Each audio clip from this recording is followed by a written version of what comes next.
berjumpa dengan saya. Sebelumnya perkenalkan saya. Nama saya biasa dipanggil dengan panggilan Yoga. Atau bisa juga menyebut nama lengkap saya Sabto Sayoga. Lebih lengkapnya lagi Tugiman Sabto Sayoga. Dan saya juga punya nama sosial, yaitu dengan panggilan Menyut Sayoga. Kalian juga bisa berkenalan dengan saya lewat media sosial yang lain, bisa lewat Facebook, ini Facebook saya, kemudian juga dengan IG, Instagram saya, bisa chatting-chatting lewat WA saya, atau juga lewat akun YouTube saya. Di sana banyak hal yang sudah saya share ke media sosial. Baiklah, saya di sini akan menyampaikan beberapa hal bahwa saya akan mengajar mata pelajaran seni budaya, khususnya untuk kelas 10 jenjang SMK atau Madrasah Aliyah Kejuruan. Materi yang pertama yaitu konsep budaya.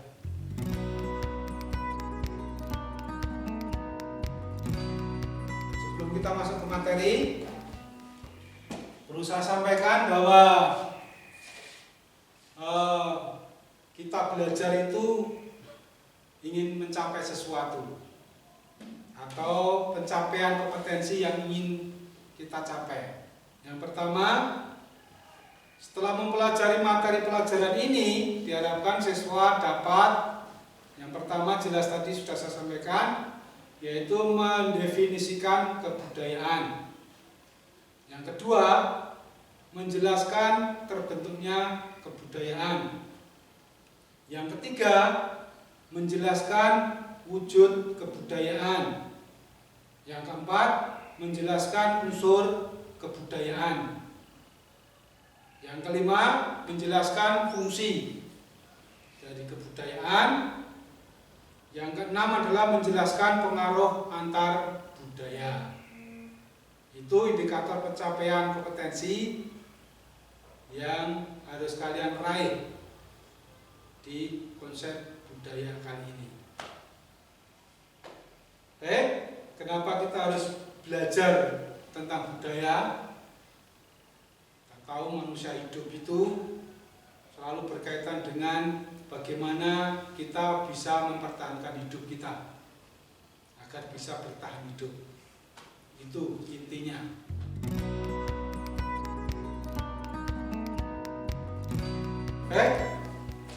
Yang kita bahas yang pertama adalah pengertian budaya. Kata budaya berasal dari bahasa Sanskerta, dari kata budaya, yaitu bentuk jamak dari kata budi, yang berarti budi atau akal. Dengan demikian, kebudayaan dapat diartikan hal-hal yang berkaitan dengan akal, pikiran, budi kita. Sedangkan kata budaya sendiri merupakan perkembangan kata majmuk dari budi dan daya. Budi sama dengan akal. Daya adalah kemampuan. Berarti apa? Kemampuan dari akal yang dimiliki oleh manusia, sehingga nanti muncul yaitu cipta, kemudian karsa dan rasa pada diri manusia. Itu pengertian budaya menurut etimologisnya, arti kata. Oleh karena budaya itu menyangkut masalah budi dan akal, sedangkan yang mempunyai akal budi itu hanya manusia, maka hanya manusialah yang mengenal kebudayaan.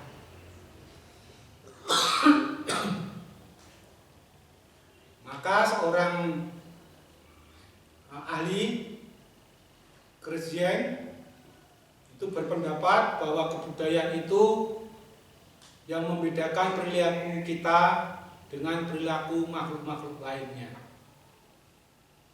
Jadi manusia itu jelas berbudaya, kalau makhluk lain tidak. Dalam bahasa Inggris ada istilah culture atau kultur, sama dengan kebudayaan. Kemudian dalam bahasa Latin ada kata coller, yang artinya mengolah, yaitu mengolah tanah atau bertani, cocok tanam. Dari asal kata tersebut tadi, yaitu coller, kemudian culture, diartikan sebagai segala daya dan kegiatan manusia untuk mengolah dan mengubah alam. Kenapa kita mengolah dan mengubah alam? Ya dalam rangka kita memenuhi hak hidup. Kalau kita berburu, kemudian buruan kita habis, terus kita mau makan apa? Kalau kita memetik buah di pohon habis, kita mau apa? Otomatis harus kita olah. Itulah. Kemudian akan kita bahas tentang pengertian budaya menurut para ahli. Pertama yang kita pelajari adalah Ki Hadjar Dewantara. Kita tahu siapa Ki Hadjar Dewantara. Beliau adalah Bapak Pendidikan Nasional yang setiap tanggal 2 Mei kita peringati sebagai Hari Pendidikan Nasional. 2 Mei adalah hari lahirnya Ki Hadjar Dewantara. Dia berpendapat budaya adalah hasil perjuangan masyarakat terhadap alam dan zaman yang membuktikan kemakmuran dan kejayaan hidup masyarakat dalam usaha pencapaian kemakmuran, keselamatan dan kebahagiaan hidupnya. Kemudian yang kedua, menurut Kuncharaningrat, itu tertulis Koenjaraningrat. Jangan dibaca seperti itu, tapi membacanya adalah Kuncharaningrat. Tulisan di situ adalah ejakan lama. Mungkin kalian tidak mengenal ejakan lama itu seperti apa. Ya, contohnya itu Koenjaraningrat, itu tulisannya, tapi dibaca Kuncharaningrat. Suatu sistem gagasan, tindakan, serta hasil karya manusia dalam kehidupan masyarakat. Itu pendapat dua tokoh yang saya ungkapkan. Kemudian selain dua tokoh yang dari dalam negeri tadi, yang asli Nusantara, saya akan membahas pendapat ahli yang dari mancanegara, dari luar negeri, yaitu pendapat E.B. Taylor atau Edward Barnett Taylor. Dia orang Inggris. Dia mengatakan kebudayaan adalah kompleks yang mencakup pengetahuan, kepercayaan, kesenian, moral, hukum, adat istiadat, dan kemampuan-kemampuan serta kebiasaan-kebiasaan yang didapatkan oleh manusia sebagai anggota masyarakat. Kemudian yang keempat, tetap dari luar negeri, ini adalah Andreas Epping dari Belanda. Orang Belanda ini mengatakan atau memiliki pendapat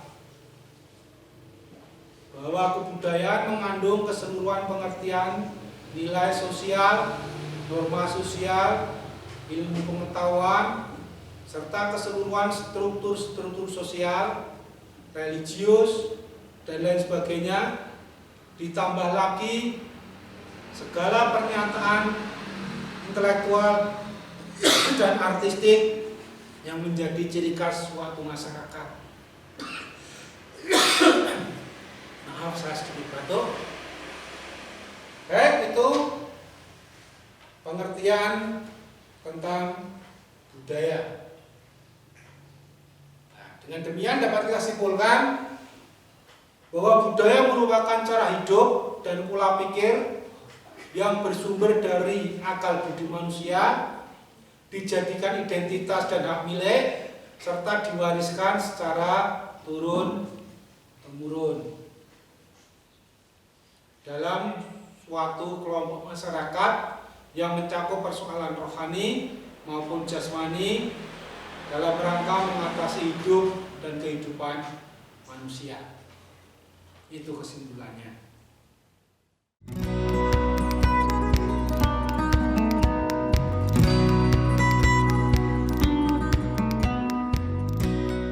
Kita masuk ke apakah wujud budaya itu, perlu saya sampaikan bahwa para ahli mengatakan budaya itu hasil dari karya, cipta, rasa, dan karsa manusia. Selo Sumarjan dan Soleman Sumardi merumuskan kebudayaan sebagai hasil karya, rasa, dan cipta masyarakat.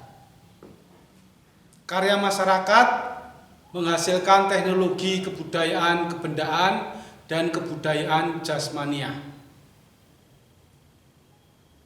Karya menyangkut seni, yaitu kemampuan manusia menghasilkan yang berwujud benda juga.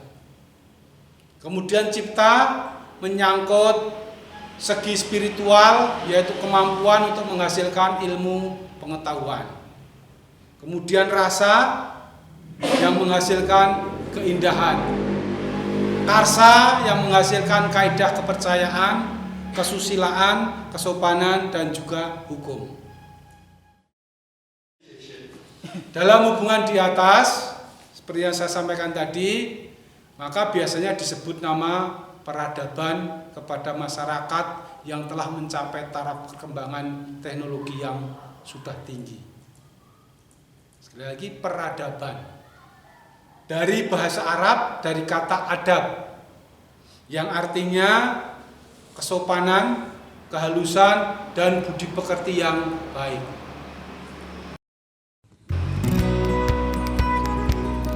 Oke, menurut dimensi wujudnya, kebudayaan itu mempunyai 3 wujud.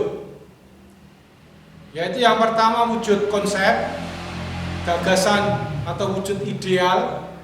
Kemudian yang kedua wujud aktivitas atau tindakan. Yang ketiga wujud artefak atau karya benda. Akan saya bahas yang pertama wujud konsep atau gagasan atau wujud ideal. Itu adalah konsep dan pikiran manusia. Wujud ini disebut sistem budaya.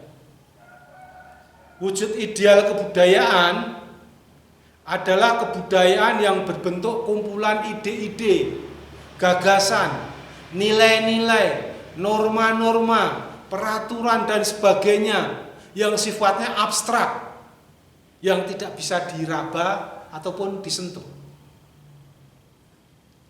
Wujud kebudayaan ini terletak pada pikiran warga masyarakat.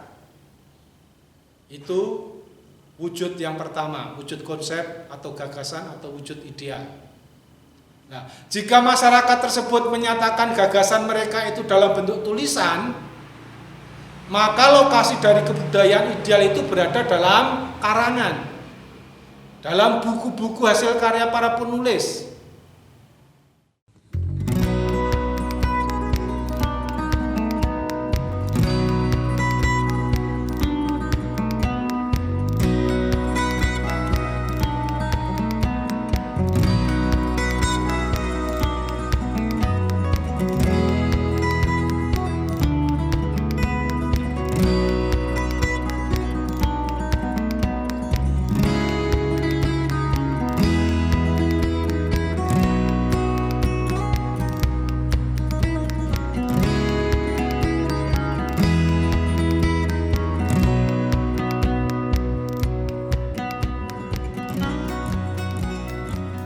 Kemudian yang kedua, wujud aktivitas atau tindakan.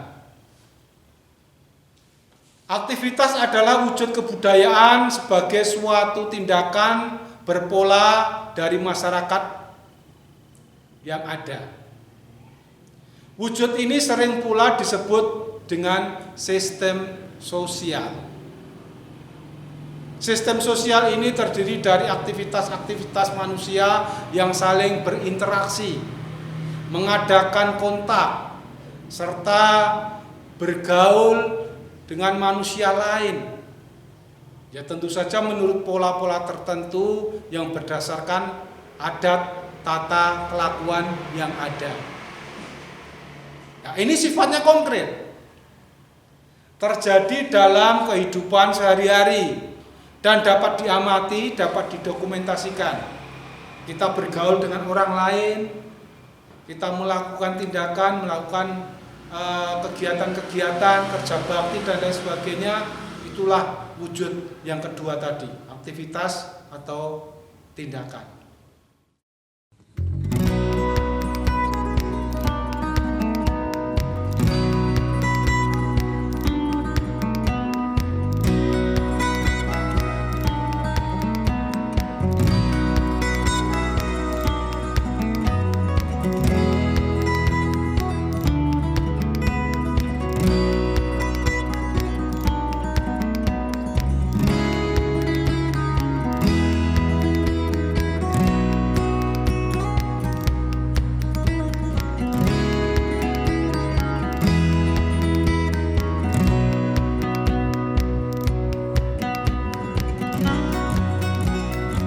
Yang ketiga, wujud sebagai artefak atau karya benda.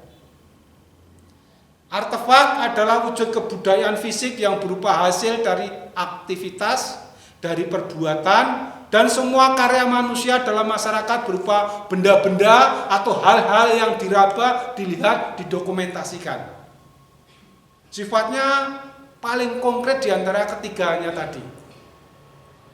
Artefak itu bisa dalam bentuk rumah, pakaian, baju adat, tempat ibadah, pura, gereja, dan lain sebagainya.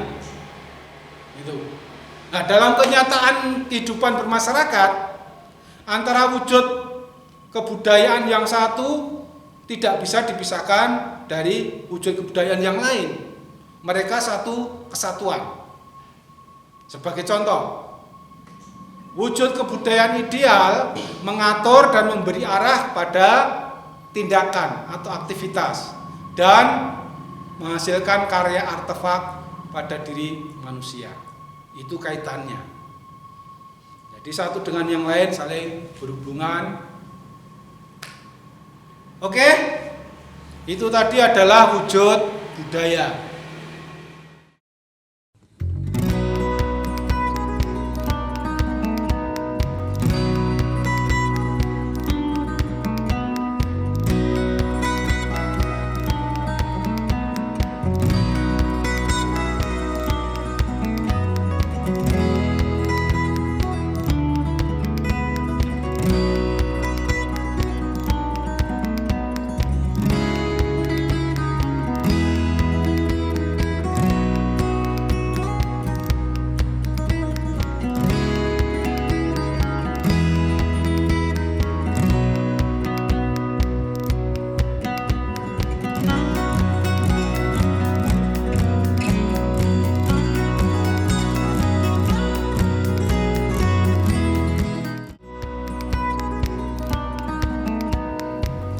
Pembahasan kita yang ketiga adalah unsur-unsur budaya. Ada beberapa pendapat ahli yang mengatakan mengenai komponen atau unsur kebudayaan. Antara lain, menurut Melville menyebutkan ada 4 unsur pokok, yaitu alat teknologi, sistem ekonomi, keluarga, dan kekuasaan politik. Kemudian ahli yang lain mengatakan 4 4 unsur itu sistem norma sosial yang memungkinkan kerjasama antar para anggota masyarakat yang menyesuaikan satu dengan yang lain dengan alam lingkungan. Ada organisasi ekonomi, kemudian ada alat-alat, yaitu peralatan-peralatan yang kita gunakan, termasuk juga lembaga-lembaga atau petugas-petugas untuk pendidikan. Kemudian juga organisasi kekuatan atau politik. Nah, tapi yang paling banyak menjadi bahan acuan untuk membahas unsur budaya itu adalah pendapat Klukon.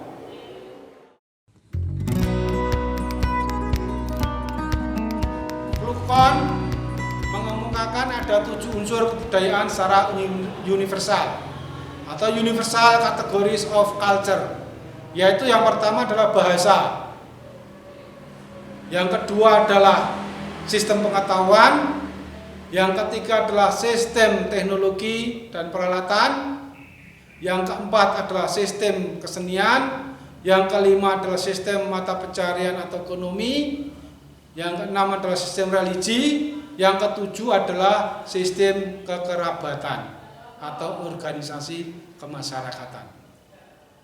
Itu. Baik, yang 7 ini yang akan kita bahas karena ini yang universal sifatnya.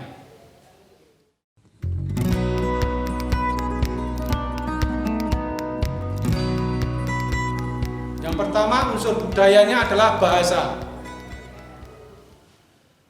Bahasa adalah alat atau perwujudan budaya yang digunakan manusia untuk saling berkomunikasi, baik lewat tulisan, lesan, ataupun gerakan bahasa isyarat dengan tujuan menyampaikan maksud hati atau kemauan kepada orang lain. Melalui bahasa, manusia dapat menyesuaikan diri dengan adat istiadat, tingkah laku, tata krama masyarakat, dan sekaligus mudah membaurkan diri dengan segala bentuk masyarakat. Itu bahasa. Bahasa memiliki beberapa fungsi. Yang pertama, fungsi secara umum. Apa fungsi secara umum? Bahasa sebagai alat untuk berekspresi, berkomunikasi, dan alat untuk mengadakan integrasi dan adaptasi sosial. Yang kedua, fungsi secara khusus. Fungsi secara khusus adalah untuk mengadakan hubungan dalam pergaulan sehari-hari, mewujudkan seni, sastra khususnya, mempelajari naskah-naskah kuno, dan untuk mengeksploitasi ilmu pengetahuan dan teknologi. Itu bahasa.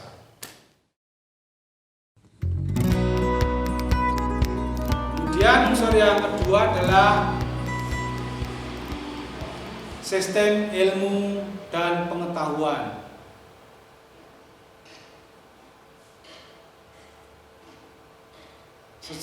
Secara sederhana, pengetahuan adalah segala sesuatu yang diketahui manusia tentang benda, sifat, keadaan, dan harapan-harapan. Pengetahuan dimiliki oleh semua suku bangsa di dunia ini.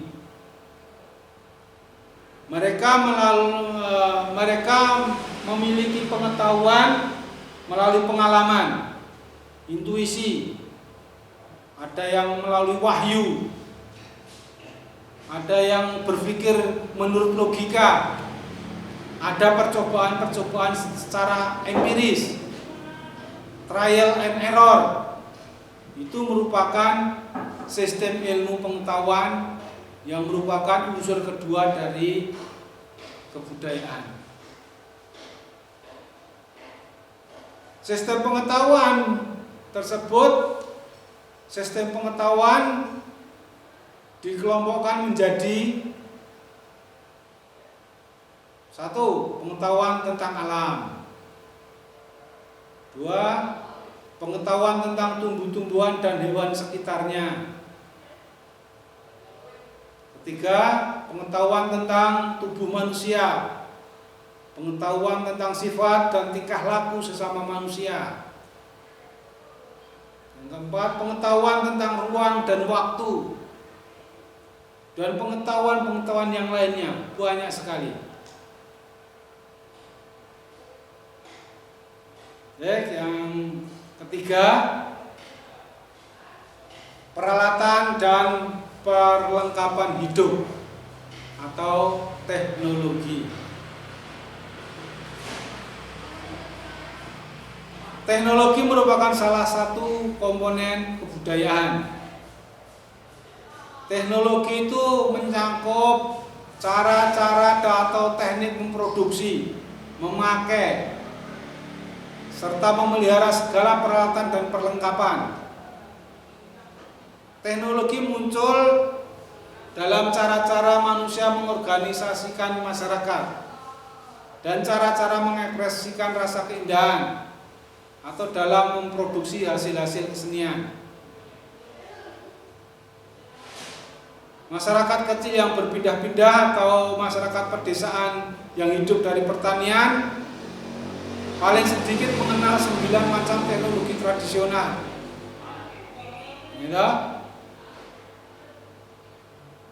Peralatan-peralatan produksi, senjata, wadah, alat-alat menyalakan api, makanan, pakaian, tempat berlindung atau perumahan, alat-alat transportasi, alat-alat komunikasi. Nah,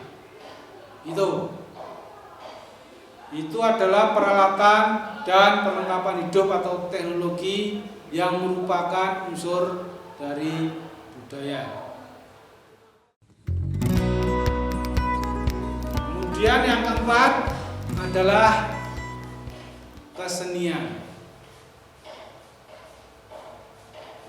Kesenian ini mengacu pada nilai keindahan, estetika yang berasal dari ekspresi hasrat manusia akan keindahan yang dinikmati dengan mata ataupun telinga. Sebagai makhluk yang mempunyai cita rasa tinggi, manusia itu menghasilkan berbagai corak kesenian, mulai dari yang sederhana hingga perwujudan kesenian yang kompleks, yang rumit. Mulai dari seni rupa, seni pertunjukan, dan juga yang paling modern adalah seni instalasi. Dan seni ini tidak bisa dipisahkan dengan kebudayaan. Makanya mata pelajaran kita ini adalah disebut seni budaya. Karena apa? Seni itu merupakan unsur yang dominan di dalam sebuah kebudayaan.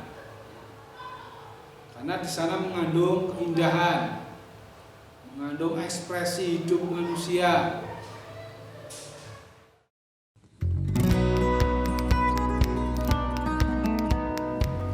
Yang kelima, sistem mata pencaharian atau sistem ekonomi. Sebetulnya sistem mata pencaharian atau sistem ekonomi para ahli itu hanya fokus pada mata pencaharian tradisional seperti berburu, bercocok tanam, bertani, menangkap ikan. Tapi di dalam zaman modern ini kita tidak lagi bicara sistem mata pencaharian cuma yang tradisional itu. Makanya cenderung saya sebut sebagai istilah sistem ekonomi. Sistem ekonomi saja yang lebih tepat. Jadi sistem ekonomi yang ada di masyarakat itu berkembang sejalan dengan perkembangan zaman dan teknologi.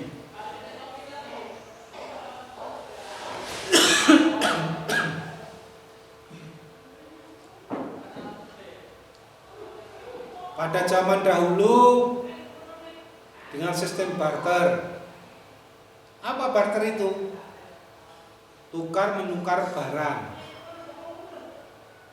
Jadi kita pergi ke suatu tempat, pasar, kita membawa beras.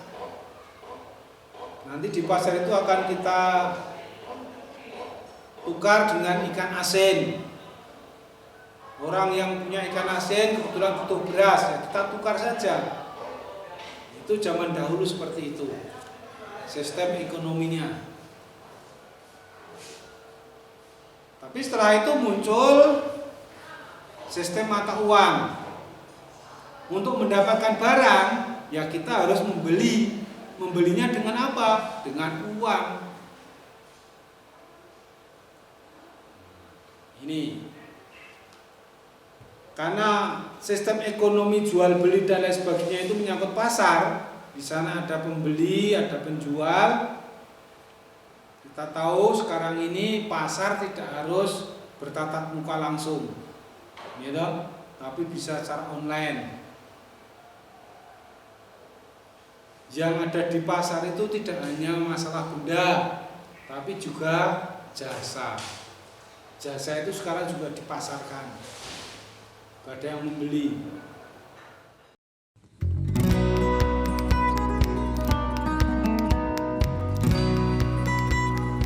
Dan yang keenam adalah sistem kepercayaan atau sistem religi.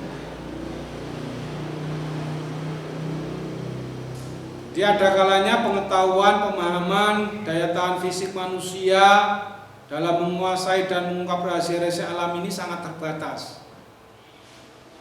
Jadi daya upaya kita itu terbatas. Lalu secara bersamaan muncul keyakinan akan adanya pengusaha tertinggi, ada penguasa tertinggi. Jadi bahwa jagat raya ini ada yang menguasai, ada yang mengendalikan. Sehubungan dengan itu, baik individu maupun bermasyarakat, manusia tidak bisa dilepaskan dari persoalan-persoalan religi dan kepercayaan. Mereka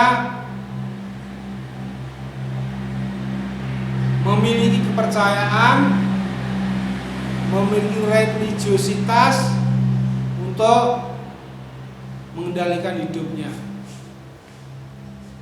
Jadi bisa dikatakan kepercayaan dan religi itu memegang peranan yang paling kuat di dalam masyarakat.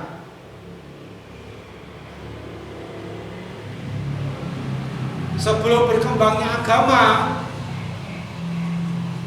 jadi sebelum agama itu ada, sistem kepercayaan manusia itu sangat erat kaitannya dengan hal-hal yang transenden atau di luar kuasa manusia.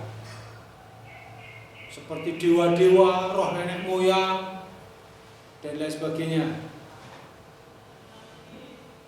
Itu. Jadi kepercayaan itu tidak masalah agama saja, tapi juga hal-hal lain.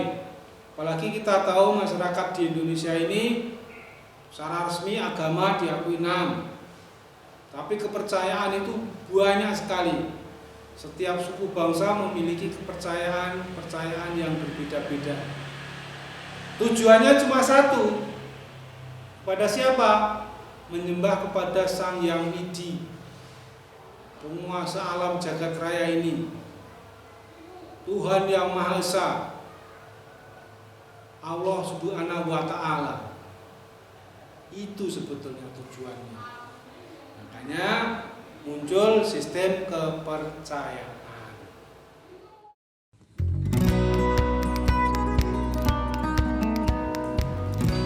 Kemudian yang ketujuh adalah sistem kekerabatan dan organisasi sosial atau sistem kemasyarakatan.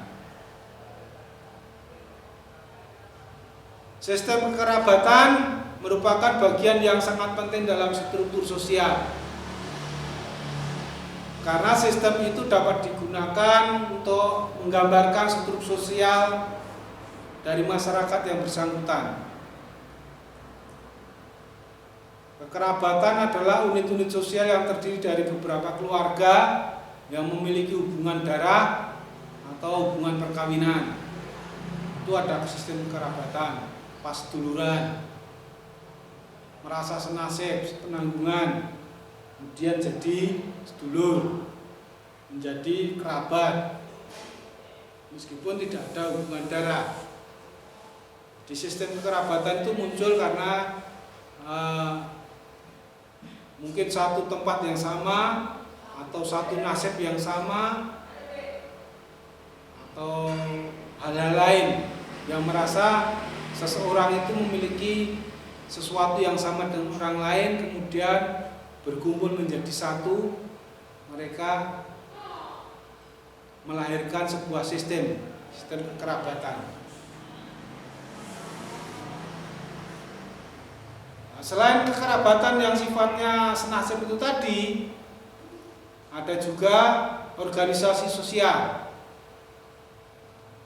yaitu perkumpulan sosial yang dibentuk oleh masyarakat, baik yang berbadan hukum maupun yang tidak, berfungsi sebagai sarana partisipasi masyarakat dalam pembangunan bangsa dan negara.